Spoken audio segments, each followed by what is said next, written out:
सब सुख लय तुम्हारी शरणा तुम रक्षक काहू को डरना। जय श्री राम। दोस्तों, कैसे हैं आप सब। तो आज मैं आप लोग के साथ एक छोटा सा उपाय बताने वाली हूं और इस उपाय को अगर आप एकादशी के दिन करते हैं तो आपको निश्चित ही फल प्राप्त होगा। तो देखिए, सबके पास तो ये वीडियो पहुंचेगी नहीं, सब लोग इस वीडियो को नहीं देख पाएंगे, इसलिए क्योंकि जब आपका भला होने वाला होता है या फिर आपका भाग्य बदलने वाला होता है या आप को कोई चीज़ मिलनी होती है ना, तभी भगवान आपको संकेत देते हैं। भगवान का एक तरह से इशारा होता है, ठीक है। तो बहुत सारे लोग परेशान होते हैं, उसमें कुछ लोग ऐसे हैं जो ज्योतिषी के पास जाते हैं, पंडित जी के पास जाते हैं, उनको अपनी कुंडली दिखाते हैं, उनसे उपाय लेते हैं और फिर वो उपाय करके अपनी जो भी प्रॉब्लम है उसका सलूशन पाते हैं। लेकिन कुछ लोग ऐसे होते हैं ना कि वो पंडित के पास नहीं जा पाते या किसी भी ज्योतिषी को अपनी कुंडली नहीं दिखा पाते हैं या फिर उनको कुंडली उनका पता भी नहीं होता है कि मेरी कुंडली, मेरा डेट ऑफ बर्थ क्या है क्या नहीं, उनको कुछ पता नहीं होता है और बहुत ज़्यादा परेशान रहते हैं अपने लाइफ में और वो भगवान के ऊपर सब कुछ छोड़ देते हैं, ठीक है।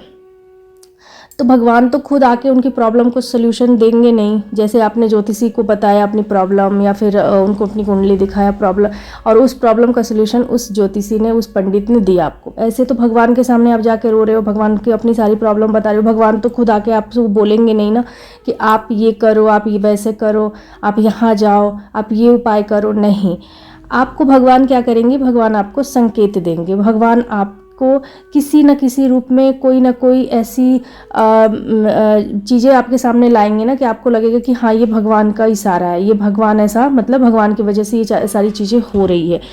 तो आई होप आप मेरी बात समझ रहे हो।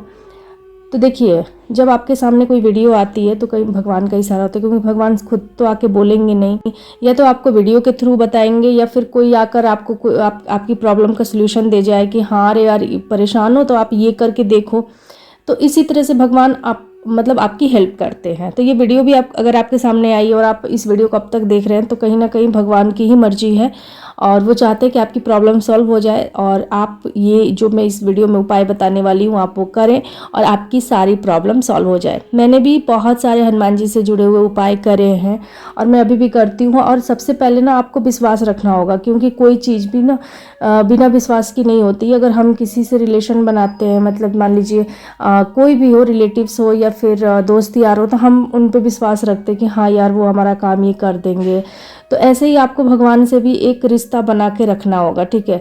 आप उनसे भाई या बाबा या फिर गुरु या फिर पिता, किसी का भी रिश्ता आप उनके साथ एक बना लीजिए कि हाँ आप हो मेरे फैमिली मेम्बर हो और मेरी जो भी परेशानी है ना वो अब आप समझो, आप संभालो। आपको उनके ऊपर विश्वास रखना होगा कि वो है तो मुझे कुछ नहीं होना है, मैं कितने भी प्रॉब्लम में हूँ वो है तो मुझे वो प्रॉब्लम से निकाल देंगे या कहीं ना कहीं कोई ना कोई मेरे को सोल्यूशन मिल ही जाएगा इस प्रॉब्लम का।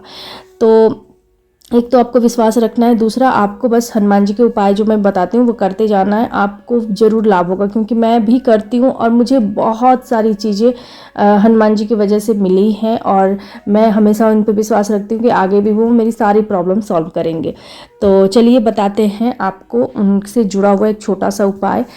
ये उपाय आप करेंगे 15 तारीख को, 15 नवंबर को। उस दिन एकादशी भी है, उस दिन हनुमान जी का दिन भी है। जैसे शनिवार है तो हनुमान जी का ही दिन है। तो जितने लोग भी परेशान है ना, कुंडली वगैरह अपना दिखाते हैं, उनमें शनि का भी अगर कुछ निकलता है दोष या शनि की 7.5, शनि की महादशा या दशा कुछ भी निकलता है तो आप ये उपाय कर सकते हैं जो शनि से पीड़ित लोग हैं, ठीक है। तो आपको क्या करना है, आपको ये उपाय इवनिंग में करना है, 6-7 बजे के बाद ही करिएगा।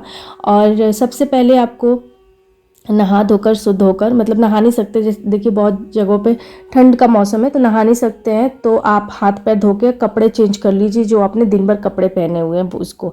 क्योंकि हनुमान जी की कोई भी उपाय करते हैं ना तो हमें शुद्धता का ध्यान रखना होता है, नियम को फॉलो करना होता है। क्योंकि हनुमान जी ब्रह्मचारी हैं तो हमें ब्रह्मचर्य का भी पालन करना होता है।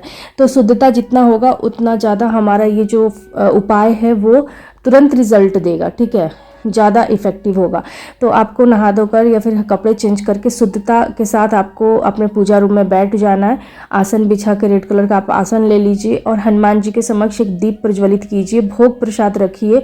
फूल उनका जो फेवरेट फूल होता है ना वो रेड कलर का होता है, तो गुलाब का आप फूल अर्पित कर सकते हैं। जो देसी गुलाब होता है हनुमान जी को बेहद प्रिय होता है, तो आप वो गुलाब का फूल अर्पित कर सकते हैं। और उनके लिए कुछ भी भोग प्रसाद, केले का प्रसाद उनको बेहद प्रिय है तो केला आप रख सकते हैं, ठीक है, फल में। और कुछ भी मीठा भी रख सकते हैं। ये आपके ऊपर टोटली डिपेंड करता है कि आप कितना रखते हैं, ठीक है। धूप दीप लगाने के बाद गूगल का धूप है तो गूगल का धूप से आप ही आरती कर मतलब वो धूप लगाएं, गूगल का धूप, ठीक है। तो उसके बाद आपको क्या करना है, ग्लास में पानी रख लेना है और एक लेना है लोटे में पानी, और लोटे के पानी से आपको संकल्प लेना है। हाथ में जल, पुष्प, पैसा, अक्षत लेकर आप संकल्प लेंगे कि आप 7 दिन हनुमान चालीसा का 7 बार पाठ करेंगे। ये बहुत ही पावरफुल संकल्प है। इस संकल्प से आप अपनी कोई भी इच्छा पूरी कर सकते हैं। बहुत ही पावरफुल संकल्प है। संकल्प लेने के जैसे कि आप संकल्प में अपना नाम, अपने पिता का नाम, गोत्र, पक्ष, तिथि, समय, दिन, स्थान, ये सब कुछ बोलने के बाद अपनी जो मनोकामना है वो बोलेंगे। और फिर उसके बाद आपको ये बोलना है कि आप 7 दिन 7 बार हनुमान चालीसा का संकल्प ले रहे हैं और आप ये डेली मतलब 7 बार हनुमान चालीसा पढ़ेंगे।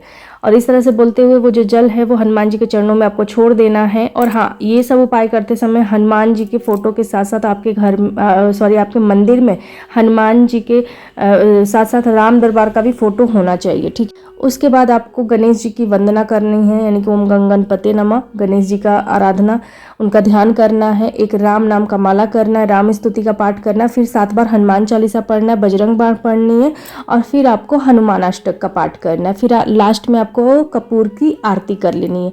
बस इतना ही करना है। स्टार्टिंग में जो पहले दिन आप 15 तारीख को स्टार्ट करेंगे ना, तो उस दिन आपको संकल्प लेना है। बाकी के आगे जितने भी दिन है, 6 दिन आप कंटिन्यू ये पाठ करेंगे, तो बाकी के 6 दिन आप सिर्फ और सिर्फ पाठ करेंगे। बैठ जाएंगे हाथ पैर धोकर आसन पर, और धूप दीप लगाने के बाद, पानी रखने के बाद, और फिर उसके बाद आपको पाठ स्टार्ट कर देना। गणेश जी की वंदना करनी है, राम नाम का माला करना है, राम स्तुति का पाठ करना है, और फिर उसके बाद आपको हनुमान चालीसा का 7 बार पाठ करना है, बजरंग बाण और हनुमान अष्टक का पाठ करना है 1-1 बार, और फिर आरती करनी है। इस तरह से आपको लगातार 6 दिन तक करना है।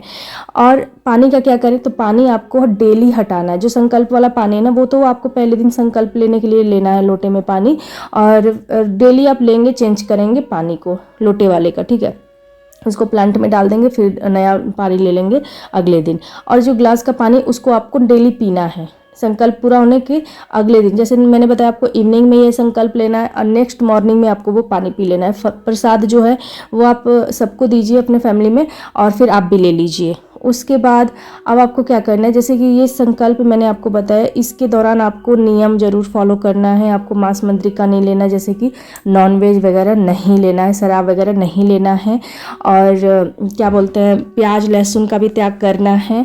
आपको ब्रह्मचर्य का पालन करना है। पीरियड है तो आप ना करें। अगर पाठ के दौरान पीरियड हो जाता है तो कोई बात नहीं, आप स्किप कर दीजिए। मतलब जितने दिन का भी 7 दिन तक आप नहीं करेंगे, 7 दिन के बाद शुद्ध होने के बाद आप इसी पाठ को कंटिन्यू कर सकते हैं। दोबारा से आपको संकल्प लेने की ज़रूरत नहीं है। तो इस तरह से आपको ये उपाय करना है। और हाँ, जितने लोगों को भी डाउट होगा ना, वो कमेंट करके मुझसे पूछ सकता है इस पाठ के और संकल्प के बारे में। ये बहुत ही पावरफुल संकल्प है, और अगर आप इसे शनिवार को करते हैं और एकादशी वाले दिन, तो ये बहुत ही शुभ रहेगा। जय श्री राम, जय हनुमान, हर हर महादेव।